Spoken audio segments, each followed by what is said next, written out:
Good morning, Global Studies students. This is April 8th through the 14th, so I want to go through the week very quickly. So I'm going to start by pulling up the weekly checklist. Today and Friday are going to be busy days in here because we do have our Africa Map test, as we're going to see here when it pulls up.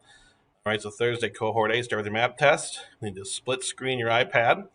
All right, and you also are going to be submitting your map. So you will turn that in and they'll show you that in a minute. Once you're done with the test, as well as cohort B and those distance learners who learn on from home on Tuesday, Friday, we're going to upload our apartheid note sheet and Notability. I know you've studied a book many of you have in English. It's going to kind of follow along with that. So you'll fill in all the blanks for all the steps. Tomorrow on Friday, cohort B and distance learners that learn that Zoom in on Friday, you will take the test tomorrow.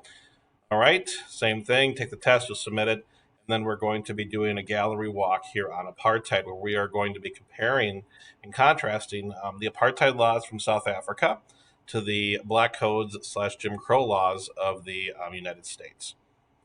Okay, just to give you a heads up, the guide that you're going to be working on will be due next Thursday.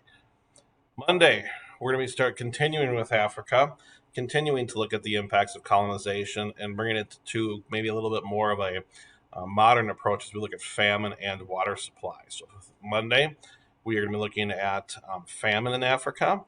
It only says steps 1 and 2, but I will tell you it is a full sheet, one side that you'll be doing. And then Tuesday, you will be going back and doing steps 3 through 5, which will focus it on the water crisis of Africa. I hope you have a wonderful week. Hope you've studied and got your map done. And as always, if you have any questions, please reach out to me.